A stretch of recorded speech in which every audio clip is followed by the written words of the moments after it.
आऊज़ुबिल्लाहिमिनश्शैतानिर्रजीम बिस्मिल्लाहिर्रहमानिर्रहीम अस्सलामु अलैकुम वरहमतुल्लाहि वबरकातुहू। व्यूअर्स, मैं हूं मोहम्मद नदीम और आप देख रहे हैं H Tech IT education. Viewers, HTML tutorials के अंदर आज मेरा टॉपिक है HTML फॉर्म। देखें, अगर आपने यूज़र से कोई डाटा रीड करना है, ठीक है, और उसके बाद उस डाटा को अगर आपने सर्वर के ऊपर प्रोसेसिंग के लिए सेंड करना है तो उसके लिए हम यूज़ करते हैं एच टी उसके लिए हम HTML फॉर्म यूज़ करते हैं। और HTML फॉर्म का आपको ऑलरेडी आइडिया होगा कि कहीं पे भी अगर यूज़र की रजिस्ट्रेशन करानी है या कोई भी आप किसी भी वेब पोर्टल के ऊपर जाके अगर आप एक फॉर्म फिल करते हैं और उसे सबमिट करते हैं तो बेसिकली आम तौर पे उसके पीछे HTML फॉर्म यूज़ हो रहे होते हैं। अब HTML फॉर्म एक टैग है बेसिकली, और उसके अंदर फिर आगे फर्दर टैग्स होते हैं जिस तरह टेक्स्ट बॉक्स है, इसी तरह उसके बाद आपके पास चेक बॉक्स है। ये सामने आपको इधर नज़र आ रहे हैं। तो आज हम ये देखेंगे कि इनकी हमने HTML कैसे लिखनी है और लिखने के बाद हम ये किस तरह से हम इस सारे डाटा को सर्वर के ऊपर सेंड कर सकते हैं, और इंशाल्लाह इसकी सारी हम डिमॉन्स्ट्रेशन देखेंगे। तो चलिए स्टार्ट करते हैं। सबसे पहले नंबर पे हम शुरू करते हैं कि HTML के अंदर अगर हम HTML फॉर्म बनाना चाहते हैं तो वो कैसे बना सकते हैं। अच्छा, उसके लिए देखें कि सबसे पहले नंबर पे एक टैग यूज़ होता है जिसका नाम है फॉर्म, ठीक है।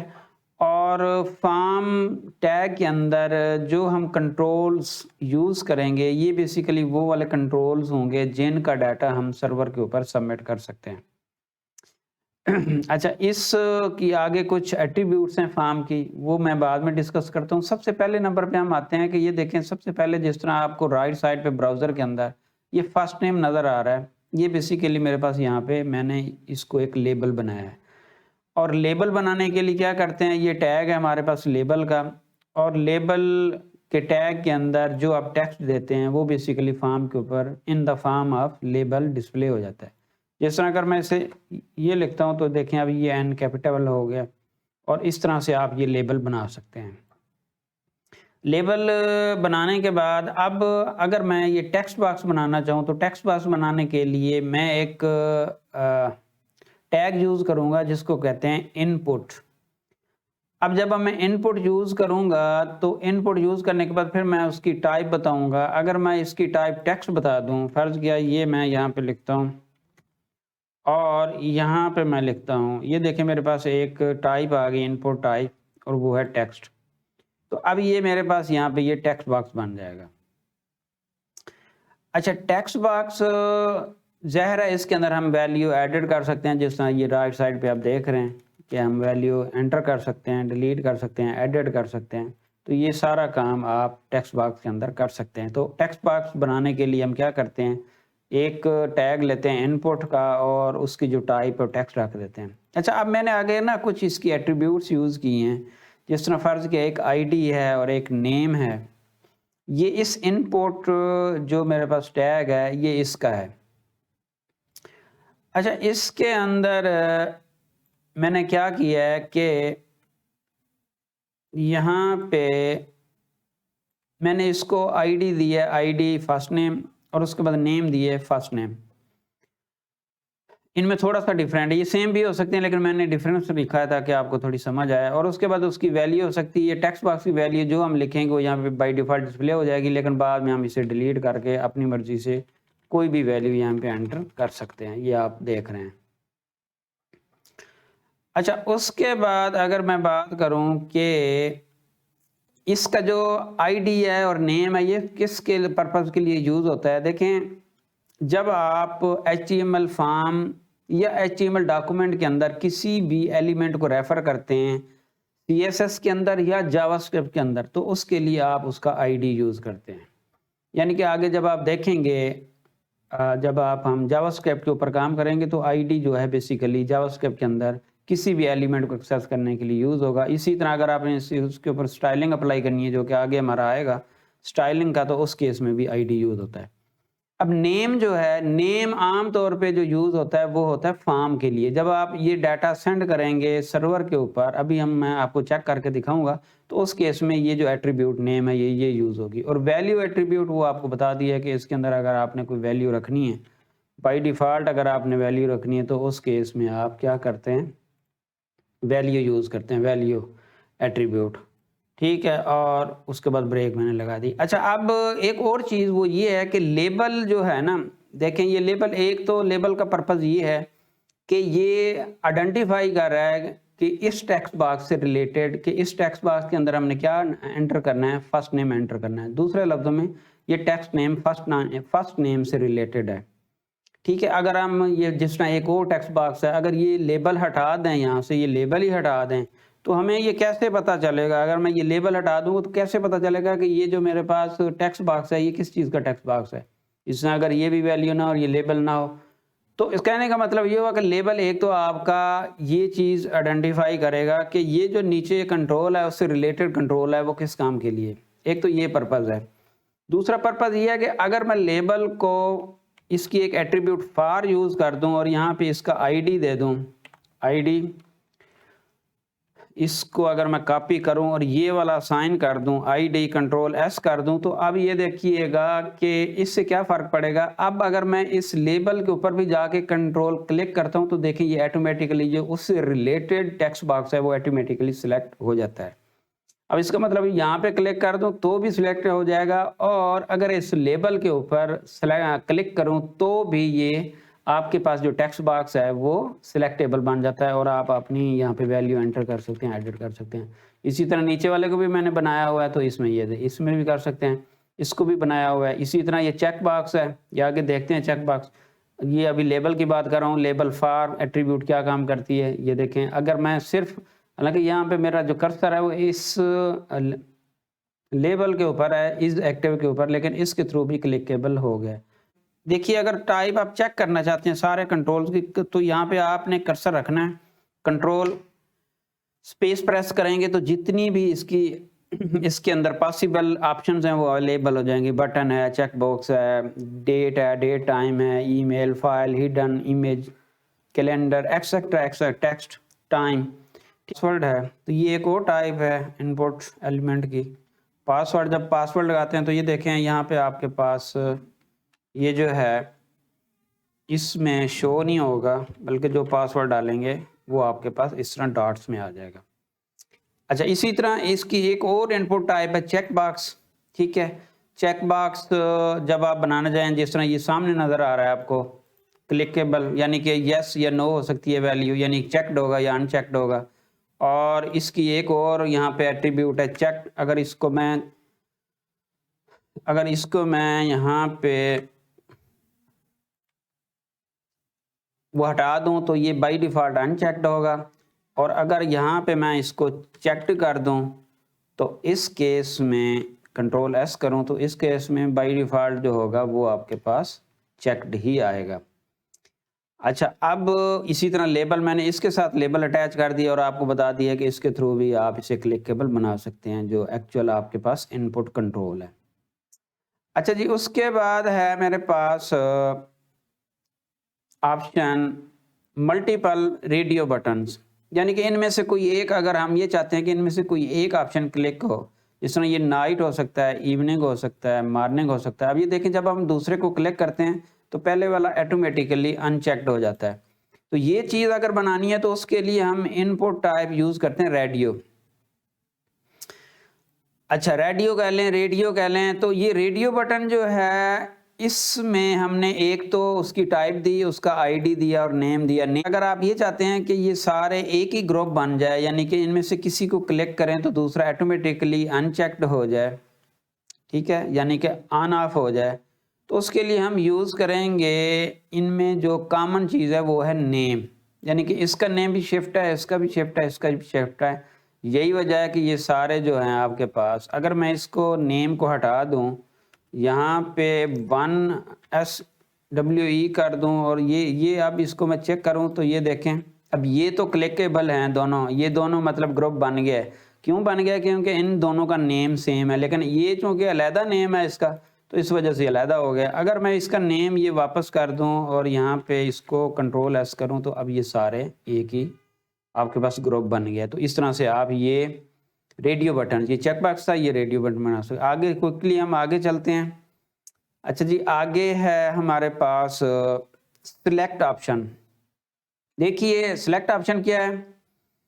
अगर आप आप ड्रॉप डाउन यूज करना चाहते हैं या जिसको कम्बो बॉक्स भी कहते हैं, तो उसके लिए हम यूज करते हैं सिलेक्ट की। तो ये देखें, ये मेरे पास एक कम्बो बॉक्स आ गया। इनमें से एट ए टाइम मैं कोई एक वैल्यू सिलेक्ट कर सकता हूँ, सी कर सकता हूँ, डी कर सकता हूँ, यानी कि मैं अगर क्लास सेक्शन सेलेक्ट करता हूँ तो इनमें से कोई एक आ सकता है।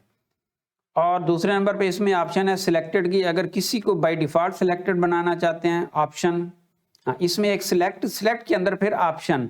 ये जो ऑप्शन टैग है, इनमें से हर एक वैल्यू के लिए आपको ऑप्शन टैग, अगर मैं एक और ऑप्शन यहाँ पे टैग डालूंगा तो एक नया, यानी कि ड्राइव डाउन के अंदर जो वैल्यूज़ हैं वो उनको इंक्रीज करने के लिए एक और अगर मैं डालूंगा, इसको F कर देता हूँ और यहाँ पे मैं दे देता हूँ F। तो अब ये देखिएगा इसके अंदर जो है मेरे पास एक और ऑप्शन आ गई। ठीक है, तो जितनी हमें इस कम्बो बॉक्स के अंदर या ड्रॉप डाउन के अंदर हमें वैल्यूज़ चाहिए होंगी, उनमें से हर एक वैल्यू जो है वो कैसे आएगी, वो ऐसे आएगी कि हम एक ऑप्शन टैब यूज़ करेंगे, ऑप्शन 1 2 3 4 5 एंड सो ऑन, जितने हमें चाहिए वो आ जाएंगे। और उनकी जो वैल्यू होगी, वैल्यू आप कोई भी रख सकते हैं, वो आगे ज़ाहिर है आप वही रखेंगे जो आगे हम जब प्रोसेसिंग के लिए सर्वर के पास भेजेंगे तो वो जो वैल्यू यहाँ पे आपने सेट की होगी ऑप्शन की, तो इससे आइडेंटिफाई होगा। ये सामने जो टेक्स्ट नज़र आ रहा है, डिस्प्ले हो रहा है, ये वो है। ठीक है, इसमें स्पेस है और ये इसमें भी स्पेस नज़र आ रही है। और ये जो है वैल्यू है, ये बेसिकली पीछे जब आप सबमिट करेंगे इस फॉर्म को, तो उस वक्त वैल्यू एक्सेसिबल जो होगी वो इस वैल्यू इसके एट्रीब्यूट के अंदर स्टोर होगी। तो ये तो हो गया जी कम्बो बॉक्स। अच्छा, इसमें एक और ऑप्शन है और वो है आपके पास यहाँ पे एक और एट्रीब्यूट मल्टी सिलेक्ट, मल्टीपल। अगर आप इसे मल्टीपल कर देंगे तो ये देखें, अब आपके पास ये ड्रॉप डाउन से आपके पास एक लिस्ट बन गई है और इसमें मल्टी सिलेक्शन हो सकती है। अगर मैं एक को क्लिक करूं, फिर कंट्रोल प्रेस करके दूसरे को करूं, तीसरे को करूं, तो इस तरह जितने आप क्लिक करना चाहें। इसी तरह इसमें एक और ऑप्शन होती है, पहले को क्लिक करके रखें, शिफ्ट प्रेस करें, एंड वाले क्लिक करेंगे तो ये जितने भी हैं सारे सिलेक्ट हो जाएंगे। तो इस तरीके से आप इसकी मल्टीपल सिलेक्शन कर सकते हैं। और इसमें भी आप अगर आप चाहें तो इसे क्या कर सकते हैं, चेक, अगर ये सिलेक्टेड करना चाहें तो सिलेक्टेड, ये भी सिलेक्टेड होगा बाय डिफ़ॉल्ट, ये भी सिलेक्टेड होगा, ये भी सिलेक्टेड। कंट्रोल एस अगर मैं करूं और इसे रिफ्रेश करूं, कंट्रोल F5, तो ये देखें बाय डिफ़ॉल्ट ये मेरे पास ये पहले वाले 3 आपके पास ऑप्शंस हैं, ऑप्शन 1 2 3 बाय डिफ़ॉल्ट सिलेक्टेड थी, लेकिन बाद में आप उनको जो किसी एक को करना चाहें या मल्टीपल करना चाहें तो कर सकते हैं। तो इस तरह मल्टीपल सिलेक्शन हो सकती है। अच्छा, एक तो ये था मल्टीपल वाला, ये अब आपकी मर्ज़ी, आप सिंगल ड्रॉप डाउन रखना चाहते हैं या मल्टीपल रखना चाहते हैं, तो जो आपकी मर्ज़ी वो रख सकते हैं। तो मैंने इसे वापस कर दिया। अच्छा, उसके बाद है जी डेट फील्ड टाइप। डेट भी हो सकती है। डेट के अंदर देखें, जब हम टाइप डेट लगाते हैं, इनपुट टाइप डेट, तो उस केस में आपके पास ये ऑटोमेटिकली ये फील्ड डेट में बन गई है। और जब क्लिक करते हैं तो ये कैलेंडर भी ऑटोमेटिक, यानी कोई इसके ऊपर ना कोई जावास्क्रिप्ट का कोड, ना ही कोई CSS, कुछ भी अभी नहीं लगाया, सिंपल आपके सामने मैंने ये रखा है। तो ये मेरे बेसिकली HTML के डिफ़ॉल्ट कंट्रोल्स हैं और उनकी आप इनपुट टाइप कोई भी यूज़ करेंगे तो वो आ जाएगी। ठीक है, तो ये इस तरह से ये सिलेक्ट कर सकते हैं। इसी तरह इसके अंदर एक और फील्ड होती है और उसको बोलते हैं टेक्स्ट एरिया। ठीक है, टेक्स्ट एरिया क्या है, वो बेसिकली टेक्स्ट ही होता है, लेकिन इसमें फ़र्क ये होता है कि इसमें मल्टीपल लाइन आ सकती है। जिस तरह इसके अंदर मेरे पास 3 लाइन्स हैं, ये देखें 3 लाइन्स हैं और आप अपनी मर्ज़ी के कॉलम, यहाँ पे 3 रोज़ यानी कि रोज़ 3 हैं। इसको मैं अगर 5 कर दूँ, कंट्रोल S करूँ और इसे रिफ़्रेश करूँ, तो उस केस में अब ये देखें कि मेरे पास ये मल्टीपल लाइन बन गई हैं। 1, ये 5 आपके पास आ गई हैं। वैसे इससे ज़्यादा भी आप आगे जाएंगे तो ऑटोमेटिकली ये स्क्रॉल बार आ जाता है और जितना आप इसमें एंटर करना चाहें आप एंटर कर सकते हैं। और इसको यहाँ से रिसाइजेबल होता है, इसे रिसाइज भी कर सकते हैं। ठीक है, और आप अपनी मर्ज़ी का कर सकते हो। तो उसके लिए टैग यूज़ होता है टेक्स्ट एरिया। टेक्स्ट एरिया का मतलब ये है कि मल्टीपल लाइन्स को, मल्टीपल काफ़ी सारे करैक्टर्स आपने मल्टीपल लाइन्स के ऊपर टाइप करने हैं और सेंड करने हैं, तो उस केस में आप टेक्स्ट एरिया यूज़ करते हैं। अच्छा, अब इसी तरह इनपुट टाइप एक और है, वो है टाइप सबमिट। ये देखें, ये टाइप सबमिट जब बनाते हैं तो ये बेसिकली आपके पास एक बटन जब बन जाता है, और मैंने यहाँ पे इस बटन के ऊपर जो इसको वैल्यू दी है सेव स्टूडेंट रिकॉर्ड, यानी कि ऊपर जो आपके पास टेक्स्ट शो हो रहा है वो शो हो रहा है सेव स्टूडेंट रिकॉर्ड। तो जब आप किसी भी फॉर्म टैग के अंदर जाके इस बटन को यूज़ करेंगे और इसको जब हम क्लिक करेंगे तो ऑटोमेटिकली ये क्या करेगा, ये वैल्यू सबमिट कर देगा। अच्छा, ये तो था आपके पास कि कंट्रोल किस तरह बनते हैं। अब इसके अंदर एक और इम्पॉर्टेंट चीज़ वो ये है कि हम ये डाटा कैसे सबमिट करते हैं। उसके लिए हम फॉर्म के अंदर एक एट्रीब्यूट यूज़ करते हैं एक्शन की। एक्शन के अंदर मैं क्या करूँगा, उस यूआरएल का पाथ दूंगा जिस यूआरएल के ऊपर ये डाटा मैंने सबमिट करना है। अब होता क्या है कि होता ये है कि जब आप ये फॉर्म फिल कर लेते हैं तो बैकएंड के लिए या सर्वर के ऊपर डाटा को भेजने के लिए आपने कोई एक पेज बताना है। अगर आप कोई पेज नहीं बताएंगे तो ये इटसेल्फ होगा, यानी कि इसी के ऊपर ही डाटा जाके सबमिट हो जाएगा। एक तो ये एट्रीब्यूट आ गई एक्शन की। अगर मैं ये नहीं देता तो बाई डिफ़ॉल्ट यही रहेगी। अगर मैं चेंज करके फिर आपको आगे चेक कराता हूँ। दूसरे नंबर पे मैंने क्या करना है कि यहाँ पे मैंने मेंशन करना है मेथड का। देखिए, मेथड के अंदर आपके पास गेट हो सकता है और पोस्ट हो सकता है। गेट और पोस्ट में क्या फ़र्क है? गेट में फ़र्क ये है, गेट और पोस्ट में ये है कि जो गेट जब आप यूज़ करेंगे तो जो ये जितना डाटा है ये आपके आगे यूआरएल के अंदर ऑटोमेटिकली यहाँ पे कनकेटिनेट होके एम्बेड होके, ठीक है, और ये पेयर्स के अंदर नेम और वैल्यू के साथ यहाँ से ऑटोमेटिकली यूआरएल बनाएगा। बनाने के बाद ये आपका पोस्ट कर देगा, सेंड कर देगा, यानी कि सर्वर के ऊपर। पोस्ट के अंदर क्या होता है, पोस्ट के अंदर जब आप पोस्ट कर देते हैं तो ये आपके यूआरएल में डाटा शो नहीं होगा, बल्कि क्या होगा कि पीछे बॉडी के अंदर ऑटोमेटिकली एम्बेड हो जाएगा और उसकी फिर कोई लिमिट भी नहीं है। जितना डाटा मर्जी हो वो उसकी बॉडी के अंदर ऑटोमेटिकली एम्बेड होगा और बॉडी का पार्ट बन जाएगा। अच्छा, सबसे पहले हम चेक करते हैं। एक तो हम कुछ भी नहीं देते, मैं सिंपली ये करता हूँ कि मैंने अभी कोई एट्रीब्यूट नहीं दी, कंट्रोल एस किया मैंने इसको। कंट्रोल एस करने के बाद ये मैंने यहाँ पे ये मॉर्निंग क्लिक की है, और मैं अब आपको चेक कराने जा रहा हूँ कि जब मैं ये बटन प्रेस करता हूँ तो क्या होता है। जब मैं ये बटन प्रेस करूँगा तो अभी मैंने यहाँ पे एक्शन कुछ भी नहीं दिया, मेथड भी कुछ नहीं दिया, तो मैं जब इसको क्लिक करता हूँ तो ये देखें कि मेरे पास वही वाला जो मेथड था इंडेक्स का वो ऑटोमेटिकली कॉल हो गया है। और कॉल होने के बाद आपके पास ये ऑटोमेटिकली सारा कंट्रोल सी करूं और मैं आपको अगर चेक कराऊं इस एडिटर के अंदर, तो आप ये देखें कि इसमें ये आपके पास क्वेश्चन मार्क है, इसके आगे ये इसको बोलते हैं क्यूरी स्ट्रिंग। ये आप क्यूरी स्ट्रिंग बन गई है और उसमें फर्स्ट नेम ये आ गया, लास्ट नेम ये आ गया। अब ये पेयर बन गया है, ये उसका नेम है और ये उसकी वैल्यू है, और ये सेपरेटेड बाय एंड साइन, यानी कि यहाँ से हम ये हर जो आपके पास एक पेयर है की पेयर, ठीक है, नेम और वैल्यू, तो वो सेपरेटेड बाय एंड साइन। इसी तरह पासवर्ड आ गया। इसी तरह आपके पास एक्टिव जो चेक बॉक्स था वो ऑन है, शिफ्ट ऑन है। मैं आपको यहाँ पे चेक कराऊँ नेटवर्क में और यहाँ पे इसे दोबारा करूँ तो ये देखें ये ऑटोमेटिकली गेट, ये मेथड यानी कि HTTP गेट मेथड के थ्रू ये आपके पास डाटा यहाँ पे आ गया है। और इस गेट मेथड के अंदर आपको जाता हूँ तो ये देखें यहाँ पे आप बड़ा इजीली यहाँ पे ये पढ़ सकते हैं कि जो मेरी वैल्यूज़ वहाँ से सबमिट हुई हैं वो सारी first name, last name, password, check box, shift, आपके पास इसी तरह आपके पास ये सेक्शन, एंट्री डेट, रिमार्क्स, ये सारी चीज़ें यहाँ पे आपके पास आ गई हैं। अच्छा जी, इसमें एक और चीज़ हम भूल रहे हैं वो ये है कि जो यहाँ पे पास मेरे रेडियो बटन्स हैं ना, तो इनकी यहाँ पे मैंने वैल्यू भी देनी है। यहाँ पे वैल्यू होगी मॉर्निंग और मॉर्निंग, यहाँ पे मैं वैल्यू दूंगा इसी तरह वैल्यू इवनिंग,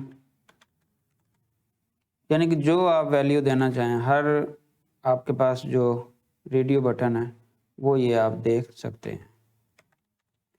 अच्छा, एक तो ये हो गया। अब हम आते हैं कि अगर मैं इसको पहले चेक कर लूँ, कंट्रोल एस करूँ और इसको मैं अगर ये चेक करूँ तो इस केस में शिफ्ट रिफ्रेश कर लें और इसको अगर मैं मार्निंग कर दूँ, मार्निंग करने के बाद इसको जाकर चेक करूँ तो अब जो मेरी ये वैल्यूज़ हैं, मैं अगर एडिटर के अंदर जाके कंट्रोल वी, इनको अगर मैं अब चेक करूं तो ये देखें आप, शिफ्ट जो मेरी प्रॉपर सिलेक्टेड है यहाँ पे, ये जो मेरे पास सिलेक्टेड थी प्रॉपर मार्निंग, वो अब यहाँ पे पोस्ट हो चुकी हुई है, यानी कि आगे सबमिट हो चुकी है।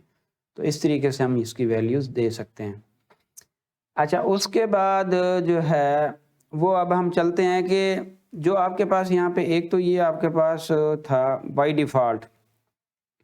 अब मैं एक तो एक्शन देता हूँ, एक्शन इज़ इक्वल टू, मेरे पास एक और पेज है, पेज 1, मैं वो दे देता हूँ टेम्परेरी तौर पे आपको समझाने के लिए। एक तो एक्शन दे दिया मैंने, मतलब यहाँ पे यूआरएल देना है, वो पेज देना है जिस पेज के ऊपर हमने ये डाटा सेंड करना है। दूसरे नंबर पे मेरा जो होगा वो ये होगा कि इसमें मेथड में मेंशन करूंगा, मेथड इज इक्वल टू, मैं यहाँ पे फर्ज के पोस्ट कर देता हूँ। अब इसको कंट्रोल एस कर देता हूँ। अब अगर मैं इसको मेथड पोस्ट कर देता हूँ और ये कुछ वैल्यूज़ यहाँ पे इंपोर्ट करने के बाद मैं अगर यहाँ पे ये इसको सबमिट करता हूँ, ठीक है जी। अब मैं सबमिट करता हूँ तो देखते हैं कि क्या वैल्यूज सबमिट होती हैं। ये देखें, अगर मैं यहाँ पे, अब ये देखें, ये एक तो पहली नंबर पे तो ये है कि ये देखें नेटवर्क में जब देखते हैं तो ये मेथड अब जो है आपके पास पोस्ट हो गया।